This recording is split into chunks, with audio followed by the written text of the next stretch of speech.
This morning we did a weigh-in on an empty stomach, checked my weight, checked my body fat using that scale right there. And pretty much my weight's been hovering around the high 170s to low 180s, depending on how much I ate the day before, how late at night I ate something. So pretty much around that range. And I stepped on stage in August, the end of August, at 158 pounds. So obviously I put on weight. Hasn't been anything crazy. It's been gradual over time. Been doing this lean bulk. I've been taking advantage of the calories, strength gains are coming, so I'm really happy with the way things are going right now. And as far as that scale goes, I use that all throughout my life on Prep Series, and you guys have probably seen me step on it every single day, especially when I was doing daily uploads. I started pretty much every day by stepping on that scale. And it's cool because it does show different data. So it will give you your weight, obviously that's what a scale does, and then break it down by how much of that weight is water, muscle, bone, and your body fat percentage. So as far as body fat percentage goes, it's something that there's going to be a margin of error, but if you're stepping on the same scale consistently under the same conditions, first thing in the morning, empty stomach, it will still give you a somewhat accurate reading, and then you could just track the trend of that over time. That's the Body Analyzer scale. I'll actually have it linked in the description below with a 60% off code if you're interested. Like I said, it was something I used throughout prep and I found it really helpful. It was cool that it did have that data. So what else is going on? Things are going really well working with Silent Mike. And actually I'm about to hop on a Skype call with Silent Mike. We're going to talk a little bit about programming. So let's go hop into that and see what he has to say. Hey, yo. What's up, buddy? How you doing, dude? Good, dude. How's it going? Chilling, man. I was actually just listening to the Powercast yesterday, and I have no idea like how you guys, because I down the line I would love to start a podcast, but I know nothing about it. How you guys are recording audio? I can set you up with Jim McD. He has like a list because so many people ask us how to start a podcast. He has like a list of equipment that you need. Oh, nice. Yeah, that would be awesome. Yeah. We're just about 6 weeks in now, which is pretty crazy to think about it. So pretty much we have me, Monday we're doing some benching with a little bit of close grip, Wednesday squat and pause squat, Thursday bench and close grip, and then Sunday deadlift and squat. Yeah. When you're looking at like any programming, there's like the basics, 3 factors we can kind of mess with, right? Kind of frequency, how often we do a movement, total volume, kind of how many sets and reps at what kind of weight we do, so how much tonnage we're moving in a workout, and then the intensity, how close to 1 rep max do we want to train at, and manipulating those in different ways. 1, works for different people, and 2, obviously can kind of lead us more towards one goal or another, depending on our phase and long-term plan. Bodybuilding, powerlifting, I think are way more similar than people want to talk about. They always say like, oh, I'm in a bodybuilding or I'm in powerlifting, but if you're getting a certain amount of volume in, and depending on the movement, you're going to get stronger at that movement. If you are training dumbbell bench press, you can still get stronger at the dumbbell bench press. That's not technically a power lift, but you're going to build muscle and strength in that lift. So well, we started for you because you told me you're coming off the back injury a couple years ago, and you're always a little precautious about it. You also, I think, were squatting and deadlifting, but not a ton. Going into this because you just competed, so you're more in the isolation stuff. What we want to do is get a kind of moderate amount of all of it. My personal philosophies are always sub-maximal, so we train kind of between maybe even 50% sometimes, but 60 to about 80% of our 1 rep max. That allows us to do multiple things. Kind of get enough volume to build muscle and strength at the same time.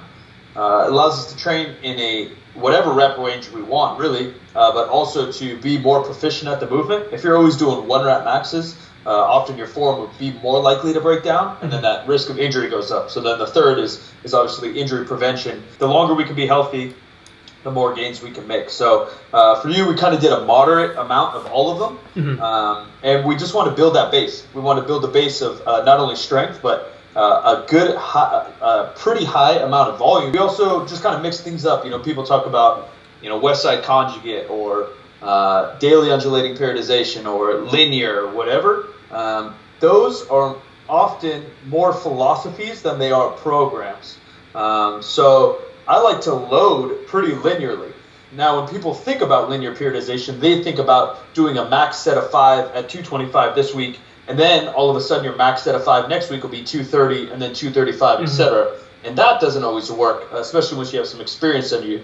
But loading it linearly, because we're sub-maximal, we get to train at, we start at 70% for a set of 5, is normally fairly easy for almost any lifter. Obviously, if you squat 1,000 pounds, a set of 5 at 70% may be more difficult than if you squat 300 pounds, etc. So there's some variances, but if we do a set of 5 there, then we can go up about 2.5 or maybe even 5% next week and still do a set of 5, still do a set of 5, etc. So the loading is linear, but I guess that periodization may not be. So good amount of volume, a fair amount of frequency, which we'll probably try to bump up eventually. That's something I like to get more into as things get more specific. So the more you want to focus on your strength gains and the power lifts, we'll get more into that. Yeah, I think based on the feedback we've gotten from you that, we text a fair amount, and squat and bench seem to be feeling a little bit more confident, a little more decent than maybe the deadlift. So something I'll do in terms of coaching or programming is when something's not feeling great,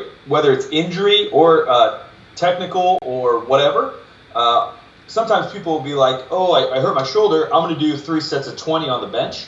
Or, oh, I'm not very good at the bench, I'm going to do 3 sets of 20 and get better at it. You can do that, but often that's going to give us more chances to make a mistake.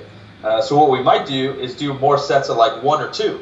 And the load might be slightly higher, which may seem counter to some people, but that'll allow you to practice that lift more over. So maybe we'll do 15 sets of 1 on your deadlift, just so you can really lock that thing in. Something we recently talked about is you kind of treating each single rep like a single. So if you're doing a set of 5 deadlift, it's hard. Sometimes patience is really needed, but to almost step back from the weight and then go back and repeat the movement. Yeah, and that was what we talked about. I think it was just last week where you had me at a certain weight. I think we were like around 380 something, and you just told me knock 20 pounds off and focus on that reset. And it's made a huge difference. For me, it's always been hard mid-rep if I'm doing a set of 5. If I'm down and bottom like that, it's hard for me to get that breath in and really stay tight. So yeah, and that's not only going to help the technique, but also any kind of back issues. I went through a little bit of back issues, nothing crazy, but I think it's a lot of because me rushing myself and not breathing correctly.